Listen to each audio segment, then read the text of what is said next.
Flamingo chef, show us what you got with cocktails and dishes that hit the sweet. Hey guys, Bill the Kansas Flamingo chef, and thanks for joining me again. You know, for many years, Godiva made a chocolate liqueur. It was absolutely out of this world.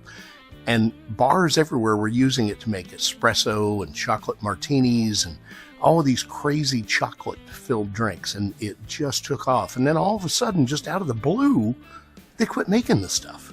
Now, there's some other substitutes out there on the market, but none of them are as good as the Godiva liqueur was. So I reversed engineered it. I spent a lot of time working on this, trying to get the flavors just right. And this is my finished product. Let's make some. So I played around for a while trying to find a reasonable facsimile of Godiva chocolate liqueur. And the craziest thing is, I didn't like it when I made it with Godiva chocolate. It didn't taste the same. So this is what I've come up with. These are the ingredients, and it's really not difficult. Now, first and foremost, I'm 100% sure, based on the flavor, that Godiva was using brandy. Now, I'm using a VS cognac. For those of you who don't know, cognac and brandy are the same thing. Brandy is just made anywhere, and cognac is brandy that's made in the Champagne district of France. This is one of my favorites, and I'm using a VS because I don't want the cognac flavor to be overpowering, like when you use a VSOP or an XO. So this is a very special VS, just a basic cognac. This is called ABK6. This is a tremendous, inexpensive cognac that you can get at Total Wine. You can find it other places too, but I found that's where I originally found it, and it's really good, and it's inexpensive. So we're going to use that. For our chocolate, which is our base, I'm just using baking chocolate, just baking cocoa. And you may have noticed the label. This one came from Aldi. Look, I've tried them all. This is my personal favorite. I've even bought the expensive Godiva unsweetened baking cocoa, or cocoa rather, and I don't like it as well. I mean, I like it by itself, but it doesn't produce the same flavor in the liqueur. We're going to need... Godiva did something interesting with their liqueur. There was an essence of... The only way I can explain it was espresso. So the way I have duplicated that is to use instant espresso powder. I know it sounds crazy. If you've never used this stuff, I don't drink it, but it really works for this purpose. I've also got some salt, just needs a pinch. Sugar, just white granulated sugar. If you want to use a higher end sugar, go right ahead. Say hi to Panther, he wants to know what's going on. Other than water and a pan, the only other thing we need, and something to keep it in, is vanilla extract. Now this is the good old Kroger private selection pure vanilla extract. I use it for just about everything, mainly because it's readily available and I don't need a giant bottle of vanilla from Mexico. We're going to make the syrup, let it cool, and then add the alcohol. So let's get started. I've got a medium saucepan here, and this is another camera so you can see what's going on in the saucepan. We're going to set this at about, well, I'm actually going to set it at high because I'm going to bring this to a boil. So we're going to start. I've got 1 cup of tap water that's going to go in there. Into that, I'm going to add a bunch of sugar. So here's 1 cup.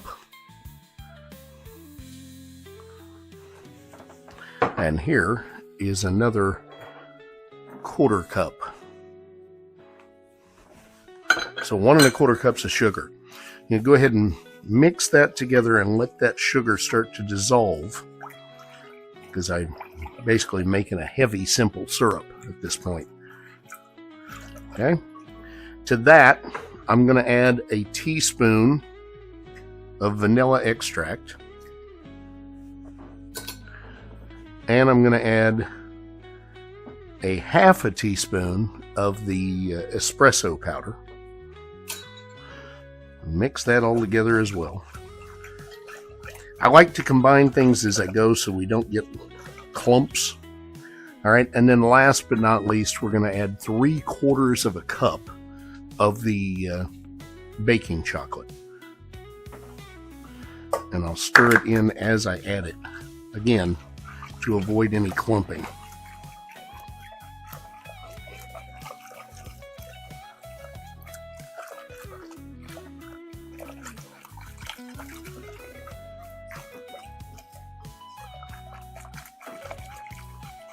Okay, and then we'll add the other 1/2 cup.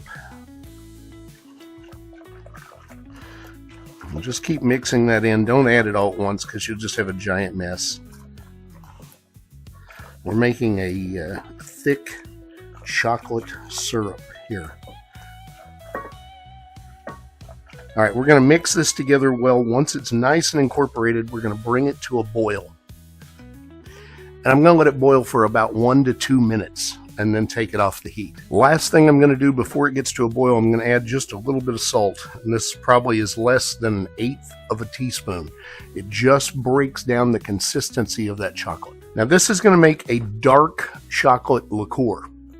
You can also make this into a milk chocolate version. And on the information below in the description, you'll see how to do that. It's the same process. You're just going to need a couple extra things. And you can see the rich, dark color that's forming, just like a really good dark chocolate. The goal here is to reduce this by about half. That's why we boil it for 1 minute to 2 minutes, constantly stirring, just letting some of that water come off and create a thick syrup. I'm about halfway. I'm going to keep doing this for another 60 seconds or so. It's been boiling long enough. We're going to take it off the heat.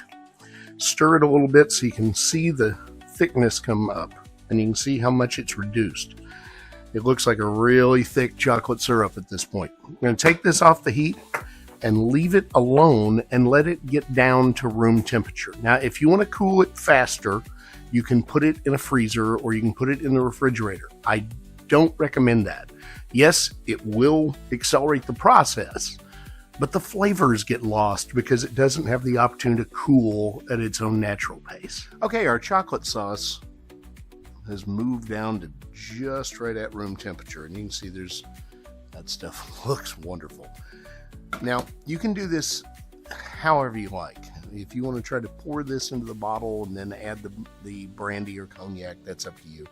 I think it's a little easier if you loosen this up a little bit by adding the alcohol first. We're going to need 2 cups, so 16 ounces of the brandy, cognac, whatever you're using. I know it sounds like a lot, but keep in mind, this is all getting transferred to that large bottle. So I'm going to take a whisk and I'm going to pour the cognac into the chocolate and then just kind of mix it together.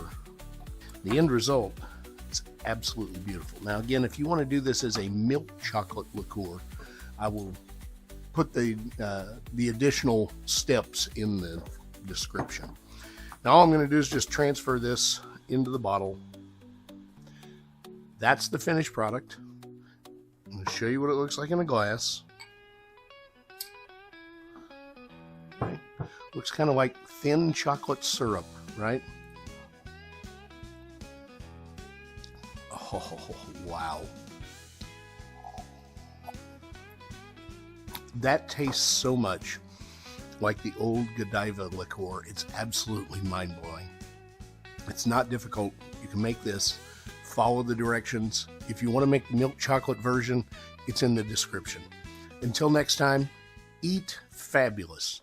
Make sure you drop me a line, bill@kansasflamingochef.com, or comment on this video if there's something you'd like me to make. Visit my website, kansasflamingochef.com. I almost said the email. And of course, like, share, and subscribe if you haven't already done so. And I will see you on the next one. In the heart of Kansas, under sky so clear, lives a chef with a flair, bringing folks some cheer.